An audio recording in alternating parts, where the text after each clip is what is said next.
would like to invite our next speaker, Professor John Adams, to give his talk titled The Role of Knowledge Management in Achieving Efficiency, Effectiveness, and Value for Money in the Public Sector. Professor John, please take the floor. ازيك؟ Yeah. Good, good. Okay. Well, this morning I want to talk about a very different subject from the previous talk, but it is connected. And it's also connected to the talk from, I think it was Dr. Peter from the United Nations yesterday, and Helen Gilman from IFAD regarding knowledge management.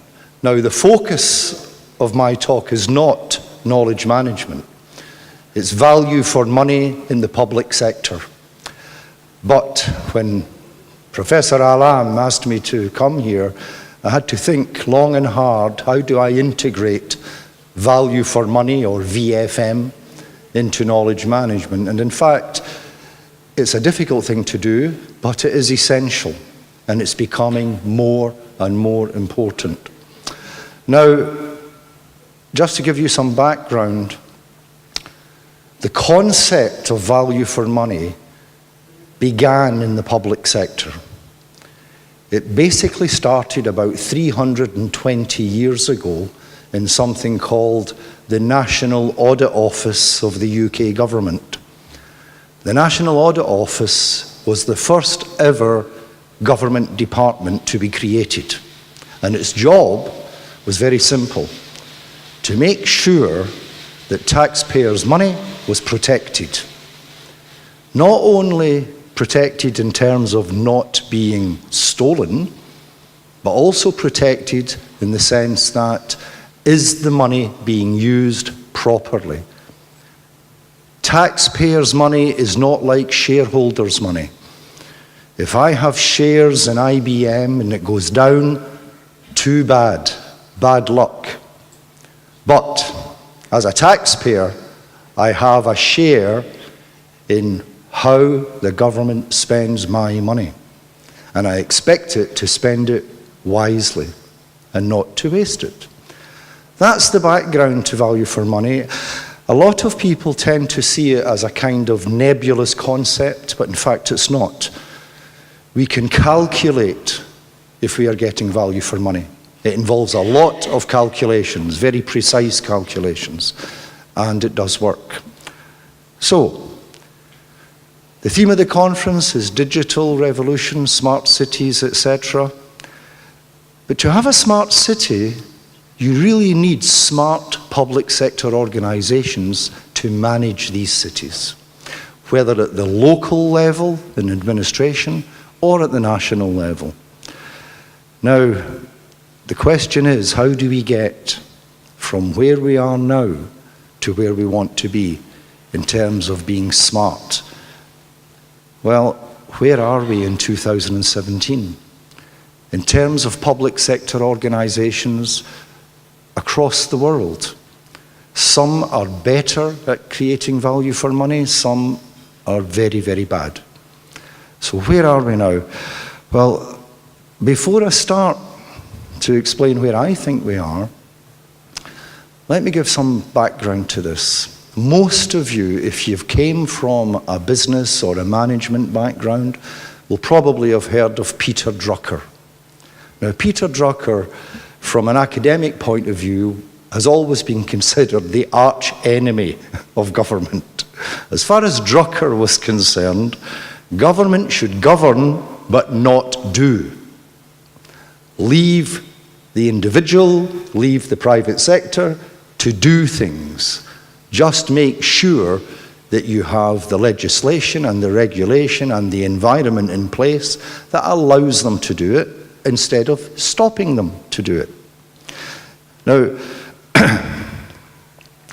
Drucker's argument is not supported by a lot of people, has not been supported by a lot of people. However, what he said in the 1970s, 80s, 90s started to come back. And what we're seeing, I think, in the last 10 years is not so much an acceptance of Drucker's point of view by academics, but an increasing acceptance of Drucker's point of view by the general public. And that goes part of the way to explain what has happened around the world in the last 10 years as far as the general public is concerned. Basically, big government is no longer trusted. And that is a fundamental problem. Now, Drucker is not the only one. Drucker was a management specialist, but in fact, before Drucker, in the 1970s, we had economists discussing these issues. In particular, the work of Gordon Tullock. Now, Gordon Tullock argued that if someone's household garbage can be taken away for $50 in one part of New York, why is it costing $2 in the next district? What is going on? It's the same job, it's the same public service, but it's costing 4 times as much. Why is that? The same type of worker, the same technology, the same equipment. The one difference is the public administration of that service. And that's a question the general public keep asking themselves. Why am I paying all of this money when down the road they're paying half for the same service? So, what we have to ask ourselves is, what has this led to? This increasing questioning of what government or local government or a public sector agency actually does. Increasing criticism, not just from academics, but more importantly, from the general public. Well, where are we? As far as I'm concerned, we do have an increasing rejection of big government all around the world. And alongside that, the rise of so-called populism, people reacting in a negative way to being told what is good for them, and they're fed up with it. And we see that recently in the US election in November. We've seen it in the UK with Brexit. We almost seen it in France. That was a bit of a saviour, but how long that will last, we don't know. We've seen it across the Middle East and North Africa in a number of countries, Latin America, even in parts of China, Spain, Italy, Egypt. There are calls in Egypt for independence amongst 1 or 2 regions of Egypt. This populism is spreading. So, along with that, a rejection of globalization. Even politicians, senior politicians, are beginning to see that globalization is not the panacea that everybody expected. So, basically, the general public in many, many countries across the world do not have the trust in local or national government or public sector organizations that they did have just 10 years ago. And that's a problem. It's a problem because it can lead to the kind of things like Brexit or to extremist politics all around the planet. It's a very, very serious problem. So, how do we reverse it?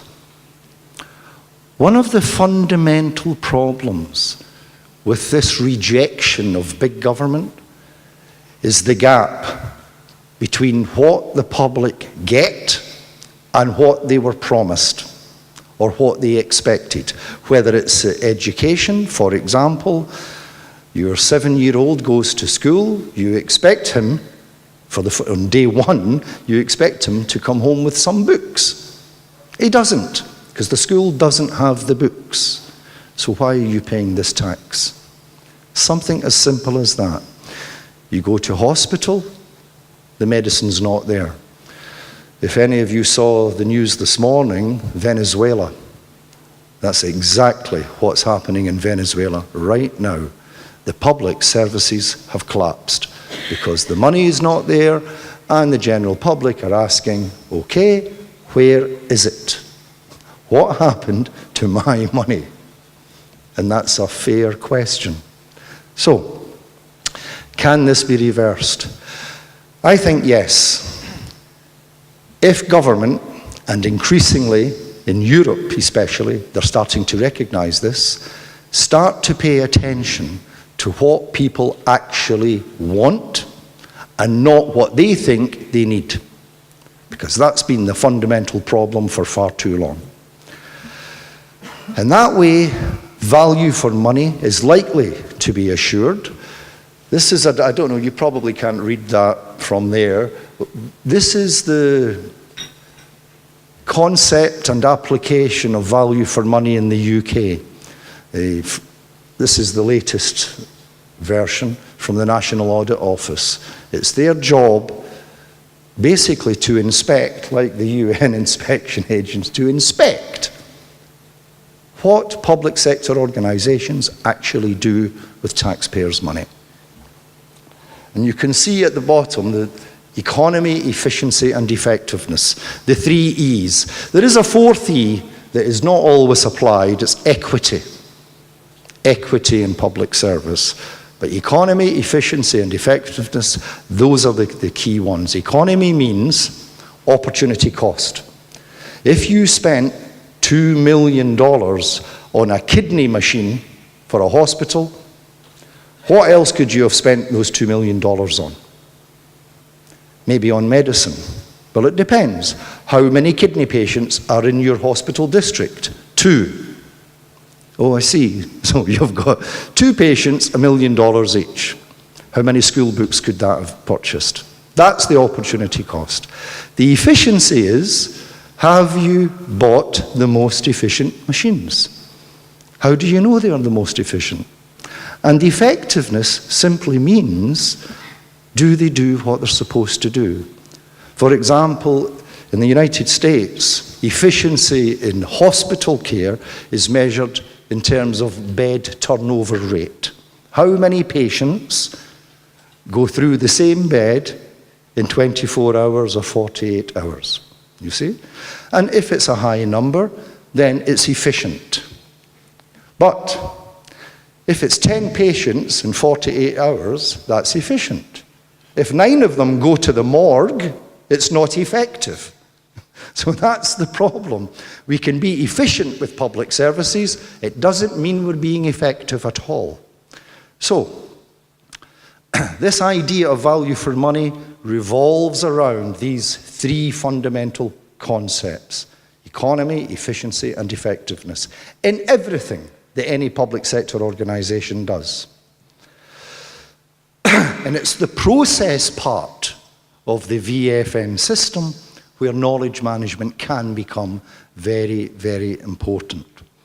Because one of the major problems in public sector organisations is the loss of experienced staff. They are the ones who know how the systems work. They are the ones who understand the concept of value for money.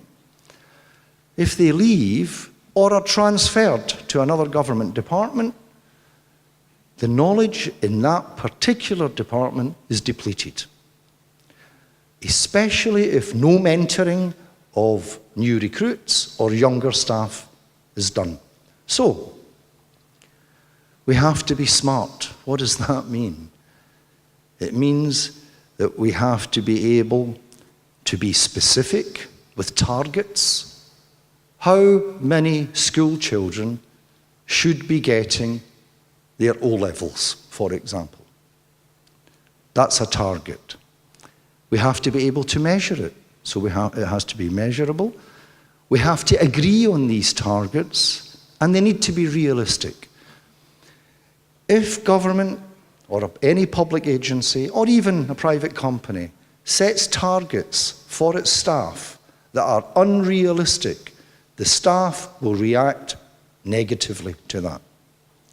If they are not part of the agreed targets, the work will simply not be done properly.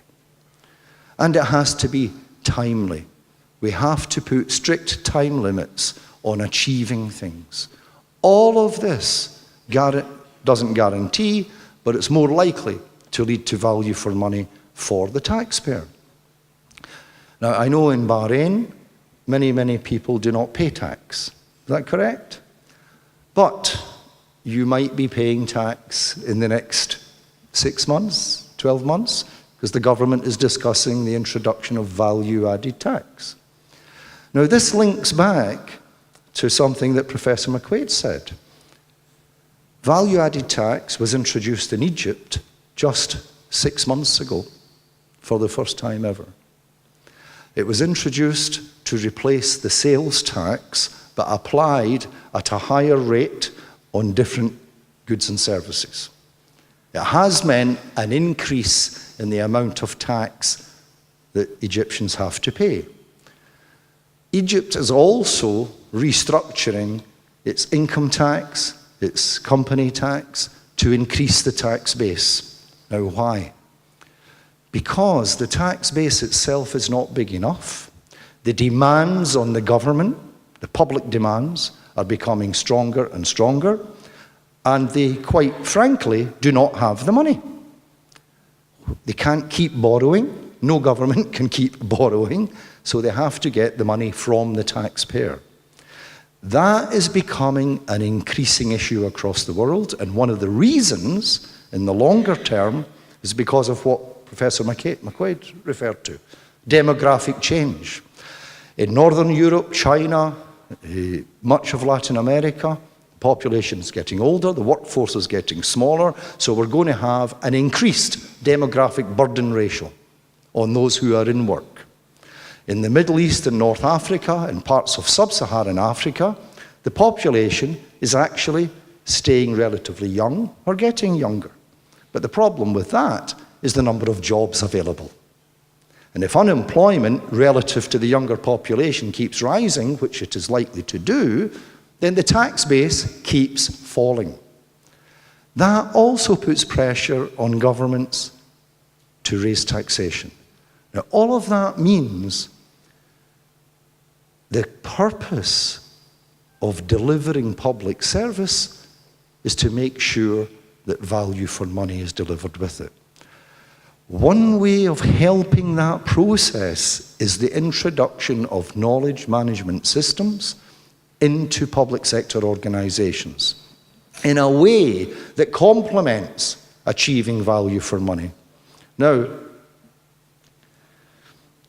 one of the fundamental requirements to connect knowledge management and value for money is a proper and an agreed performance management system. We cannot expect people to perform, to achieve targets which they are not part of agreeing to. Otherwise, it's unreasonable. We won't be able to do it. Oops. Just go back. So, what is the impact of integrating these two ideas? We get consistency between public sector organizations, comparability between them. We can measure what they're doing and what they're not doing. Clarity of objectives, which is a big issue, especially if you're losing staff.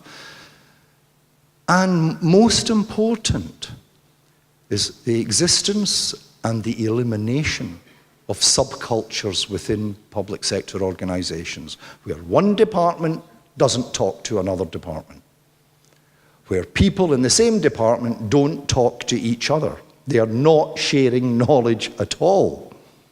They think knowledge is power, so they keep it to themselves. That's a disaster. And it all comes down to trust. I'll very quickly explain. The existence of vertical and horizontal trust in public sector organizations is a must.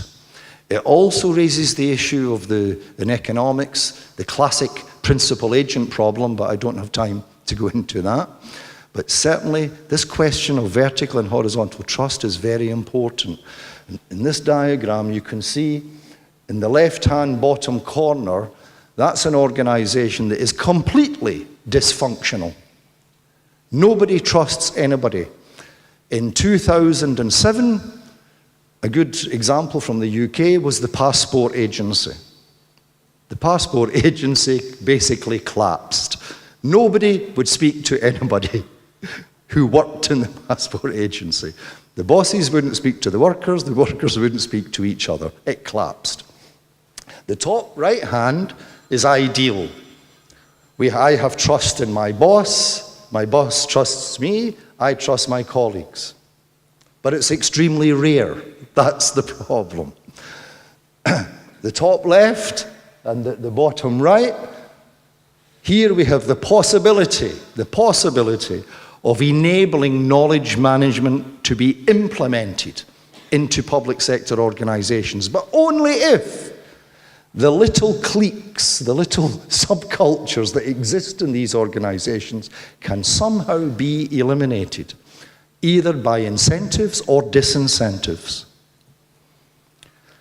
And for that, we need good succession planning, we need continuous training of staff, we need intensive training of new staff, continuous job rotation, but not short-term, medium-term, so that the knowledge is actually retained, and continuous reinforcement of the purpose of a public sector organization.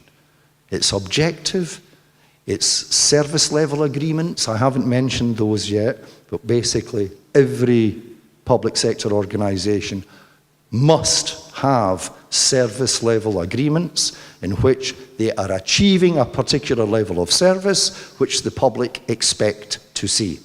That will help deliver value for money. And all of this is measurable. There's hundreds of calculations behind these things. It is measurable, it is doable. Government is increasingly seeing that it can be done, and it should be done, and if they deliver value for money to the public, then maybe public trust can be restored. And this is how it should work. We should see over time an improvement in value for money, and you'll see in the knowledge management axis, the dip below the x-axis. That's depletion of knowledge. People are leaving. And then it builds up. Thank you. This diagram, over time, it should be the purpose, for example, of the finance ministry in Bahrain, the finance ministry in the UK, to follow that path, to be increasing value for money, usually with less money, becoming more efficient. And at the same time, retaining and expanding the knowledge of how they do that within the organization. Ideally through succession planning, where senior people are retiring or they might be leaving for whatever reason, and that becomes a critical part of the knowledge management system. Then in the next stage, it's improved again, and continuous improvement. Because after the 2008 financial crisis, I personally think the global economy is on a different track. We're no longer in the good old days of positive GDP growth, and everybody was confident in the future. Things have changed much more fundamentally than just what happened to the banks. The whole view of the global economy has changed. And personally, I think nobody really knows where it's going. We have all these forecasts, all these predictions. Nobody really knows. Thank you.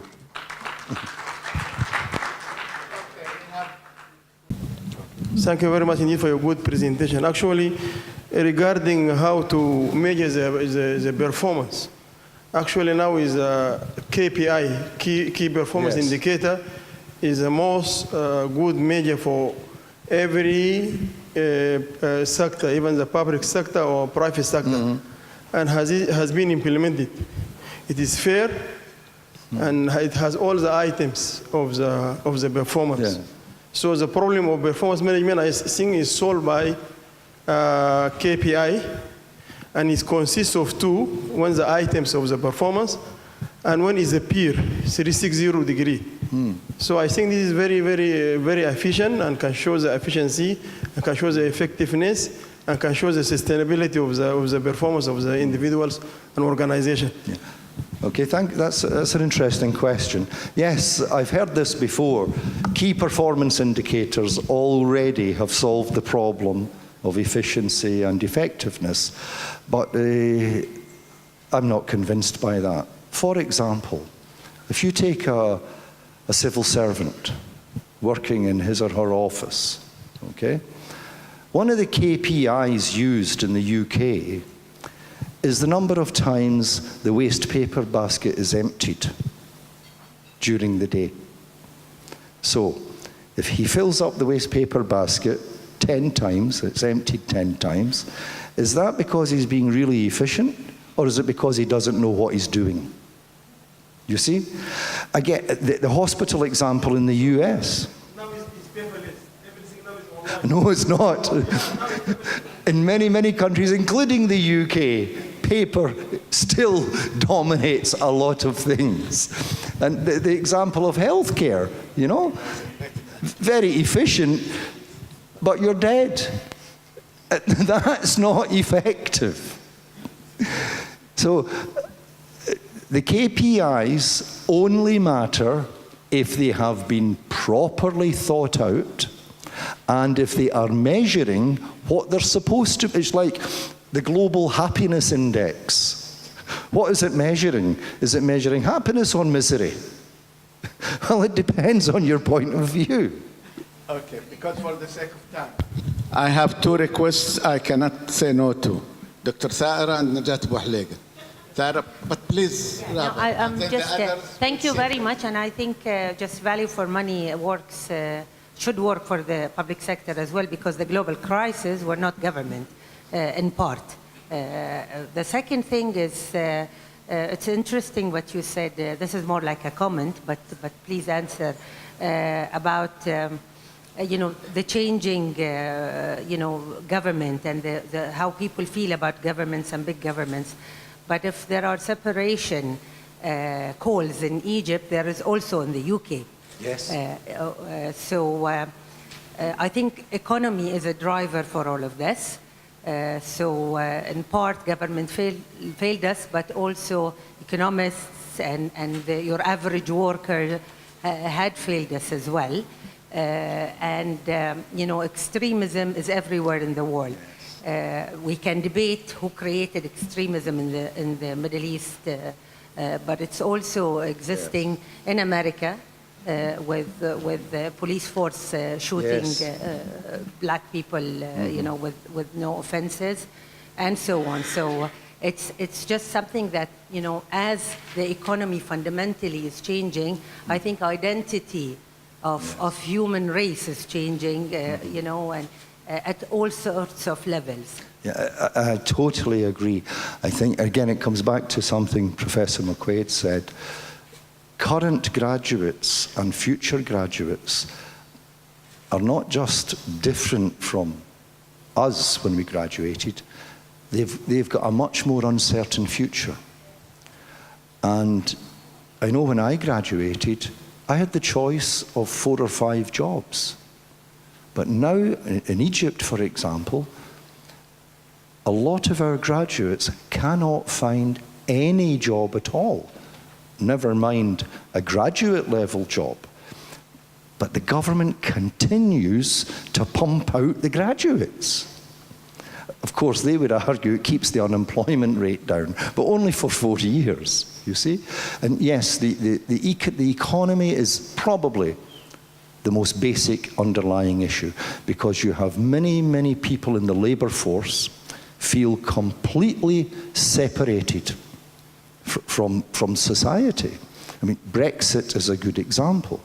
The view there was not so much big government in London, it was big government in Brussels. Somebody in Brussels deciding that someone in the north of Scotland on the Atlantic coast was going to lose their job. You see? So these kind of things, and the local politicians don't have enough power to stop these things, which is another issue altogether. What's the alternative for no government? Pardon? What is the alternative for no government? Oh, no. For the sake of time, I have to, because we're really running late. So I promise Najat Wahlega, please. Assalamu alaikum. I really enjoyed your presentation and your beautiful remarks. One thing that I feel that we need to have more trust in our employees. We will have value for money if we trust our youngsters and we train them, as you said, Yes. to do their job better. Mm-hmm. And also if we are gonna have turnover of the elder and have more professionals who are more trained. Yes. Because unfortunately nowadays, الواسطة, and you know vitamin Y, you know what it is, you know that that's what it works.